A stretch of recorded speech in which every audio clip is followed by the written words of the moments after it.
Doživljaj Lisabona nije isti ako se niste vozili i tramvajem 28. Naravno, i vožnja se razlikuje, da li stojite ili sedite. Odaću vam jedan mali trik kako da dođete do sedišta. Većina turista na tramvaj se ukrcava kod metro stanice Bajša.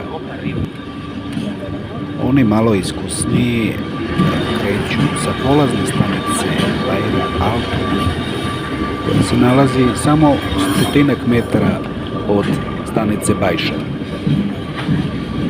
Većina turista i ne zna da Baira Alto nije polazna stanica linije 28. Zapravo, trasa je podeljena na dva dela i kraj prvog dela je Baira Alto. Zato uradite kao i ja. Uđite recimo na stanicu Bika, u prepuni tramvaj, a kada većina izađe na stanici Baira Alto, vi lepo sednete i nastavite trasom do kraja.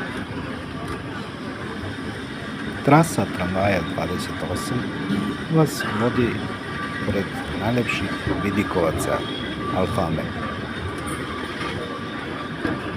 Moj je predlog da do tih vidikovaca dođete kasnije koristeći istu trasu.